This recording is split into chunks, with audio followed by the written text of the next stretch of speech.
Thank you very much. Good evening, all. As part of our MS4 program, which is we are required to implement this MS4, which is basically stormwater quality control in there to make sure that the streams, wherever the water, when it rains, wherever the water ends up, it's clean from construction sites, the discharge from any construction site is clean, and also after the development has been completed from any large-scale development, that still the water quality leaving the plant, the site is going to be in good quality. And we are, as you know, we're doing a major project here in downtown city of Middletown of basically ripping out all of our parking lots and improving them and implementing green infrastructure aspects of this project in these parking lots. And to that effect, in here, we usually every year we invite Mr. Kevin Sumner in here. He's from Orange County Soil Conservation in there, and he's a leading figure in this field as far as motivating and educating contractors and the public and reaching out to them to tell them about the benefit of stormwater management, proper stormwater management, proper, the need for trees, planting trees, and the benefit of the trees, and stormwater management. And so with that, we invite Kevin here every year to do this taped presentation, so we can play it time after time, and that's required by by the EPA. To meet our MS4 requirements for public education. With that, I will introduce Kevin Sumner. Thank you, Commissioner.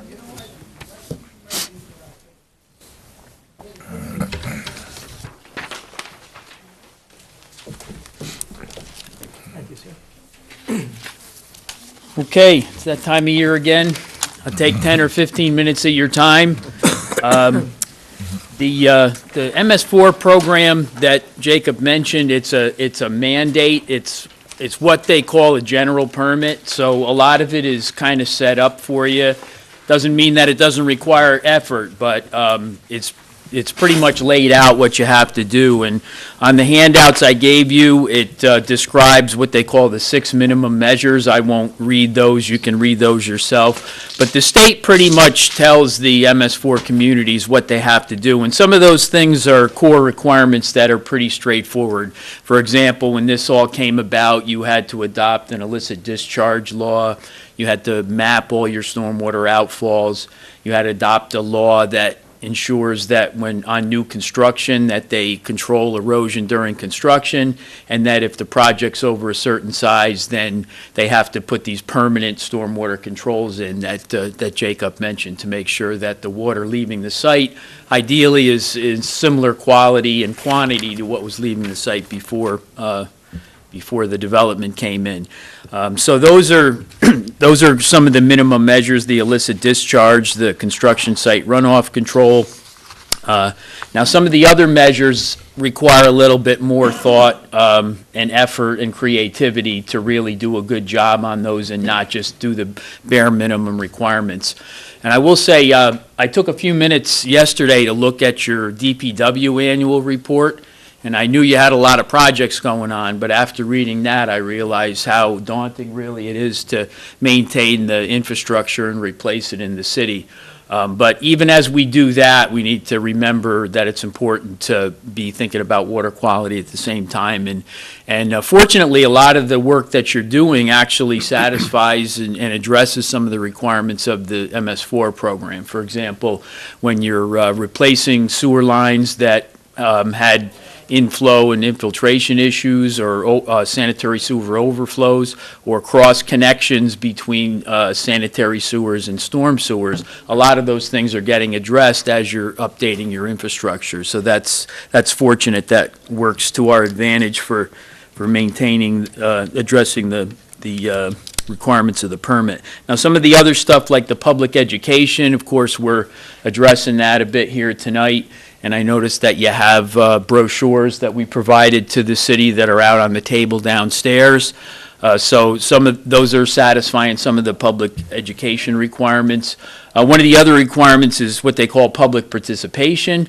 Now, we usually consider that when we do things like the stream cleanups and the tree plantings, that's allowing the public to get involved in addressing some of the stormwater stuff. I think the intent of the permit is also really to try to get the public involved in designing and implementing the stormwater program too. And since you post your draft MS4 annual report on the website, that gives people a chance to respond to that. It's kind of a clunky format that the state gives. You know, it's a lot of boxes that you fill in and not really a lot of opportunity for narrative. But that's just something else to keep in mind, is to try to, you know, make sure that we give the public an opportunity to get involved in that.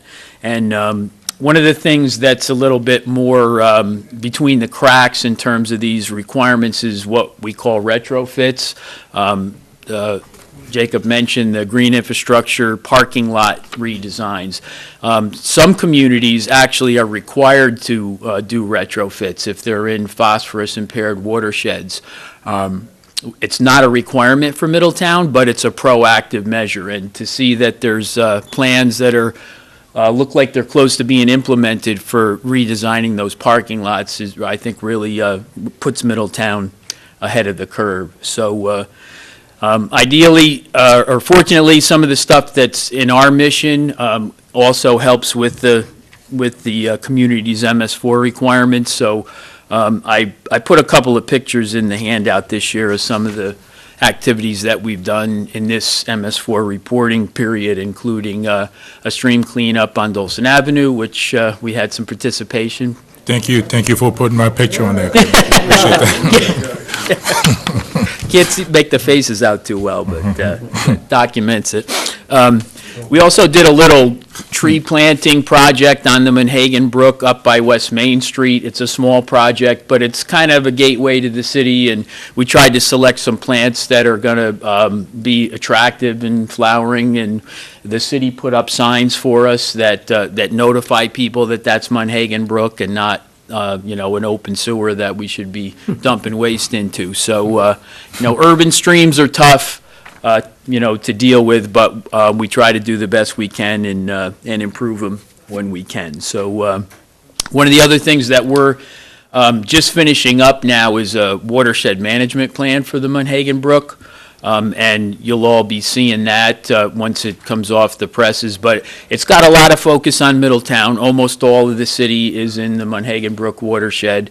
And it's got a big focus on these retrofits. So it mentions some of the stuff that's already on the books here, like the parking lots. But it also talks about some things we can do in the future if funding becomes available. And one of the impetuses for doing these watershed plans is that a lot of the state money, if you can reference that it's in a plan that's been developed with stakeholder input, then you're going to have a much better chance of getting the funding.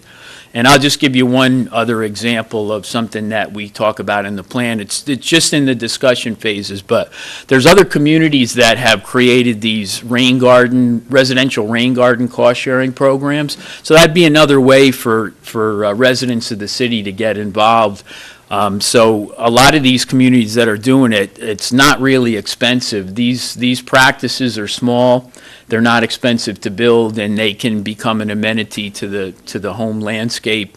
And they can do a lot for addressing expansive urban areas like downtown Middletown, where the infrastructure was built before we really understood these stormwater issues. And so that's a tough situation to re-retrofit the whole city, but if we can keep after it and get this kind of stuff in wherever we can find room and the money, then that's going to help the overall goal too. And for sure, that's going to be extra, you know, more than what the minimum state requirements are. So I think it's ideal if we can meet those requirements, but also show that we're trying to, you know, we're not just you know, getting in under the wire with the minimum that has to be done, but we're actually taking this seriously to try to protect our water quality. So I think that's all I had, unless you had some questions. And Yes, first of all, Kevin, I want to say thank you for doing what you do, and you and your crew are doing a wonderful job I was very impressed to be involved with that. And it is hard work, and everybody was getting down to the knees and doing what you're supposed to do, and you guys did a wonderful work. It was a lot of garbage that day, and I witnessed that. Hopefully we'll get more people to get involved. Thank you for what you do. We only have 3 people in our office, but hopefully if this, when this plan rolls off the presses, then we're going to be putting on a push to try to augment some of the grant money that the city's already securing to protect your water supplies. Anybody else? Go ahead. Alderman Tobin. We have the Shade Tree Committee. How much do the trees help? Like, is it important to replace the trees? If you have a big tree in your front yard, you cut it down. Is it important to, like, plant another tree? I mean, the trees probably slow down the water, right? Yeah, I mean, you get credit for those. Like in a new development, you're required to implement this green infrastructure and runoff reduction practices, and tree planting is one of the ways to achieve that. It's not by itself, but when it's combined with these rain gardens or bioretention practices, porous pavement, things like that.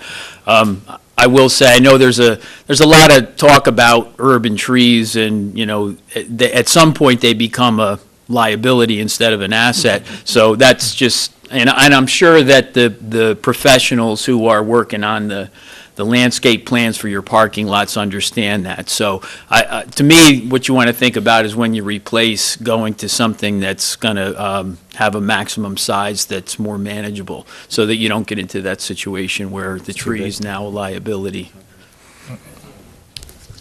We just go around the table to see anybody have any questions for Kevin. Alderman Johnson? I don't have any questions. I want to compliment you and the administration. When somebody comes to us and tells us we're ahead of the curve, that's a good day at the office, so thank you. All right. Alderman Green? Yeah, I don't have any questions either, but again, thank you for coming, presenting to us, and for all you do, and for your outreach and things we can certainly learn from here and reach out to the public with. So thank you for coming. Alderman Massey? Thank you for what you do. All right. Appreciate it. Alderman Burr? Thank you, Kevin. This is my sixth one, I think. I'll let you do it next year. Alderman Kleiner? Thank you, too. Remind people we do have a shade tree committee that works on making sure with city trees that they are the appropriate trees that are put in, and that they will be the appropriate size, and that they will solve problems and not cause problems.